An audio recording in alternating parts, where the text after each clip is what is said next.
Hey everybody, it's David and Richard with Advanced Wilma Kiva Real Estate for this week's episode of our Ask the Broker show.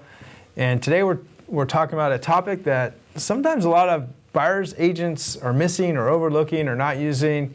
And it's on page 1 of the residential purchase agreement, page 1 of the offer. And it has to do with the buyer's interest rate on their loan. This is could be another buyer's protection if rates climb. Hint, they're climbing in today's environment. So you might want to use this little trick. Where can they find it here?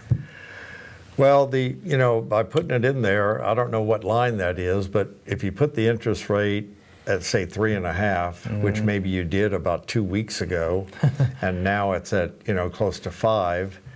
Well, David, does that give you as a buyer a way to walk away? It does, yeah. It's another protection because you wrote in the offer that not to exceed. The financing needs to be, the loan amount is $450,000. The financing, the rate is not to exceed 3.25%, 3.5%, 4%, whatever it may be.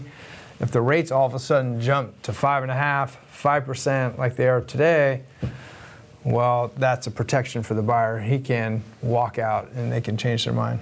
Yeah, now on the flip side, I've seen where it goes the other way. Let's say you put 3.5 in there, so you kept it too tight. And the interest rate did go up to 3.6 or 3.7, which the buyer might still be okay with. Does that void the contract, or does the buyer just get the choice? I'm not really sure I know the answer to that. I think the buyer gets his choice. I think so. Yeah. Because he said not to exceed, but okay, it exceeded a little bit, and I'm still going to go forward with it. As long as they still qualify. Yeah. Yeah. Here's another example. Buyer has his car break down during escrow. Spends $1,800 fixing the transmission, which you can easily do, or the electrical system. Now they don't have all their down payment. Lender comes in to save the day, says, let's bring your interest rate up a little bit. You still qualify, and I'll pay that extra money that you don't have anymore. Got it. Well, that's going to change that 3.5, maybe even up to a 4. Who knows? Does that void it? I guess, like we said just a little while ago, that the buyer's still going to have the choice. So maybe you put it in there tight to protect yourself, or maybe you give yourself at least a little bit of a leeway, but that's something to talk to your lender about before you allow that realtor to put in a number one way or the other.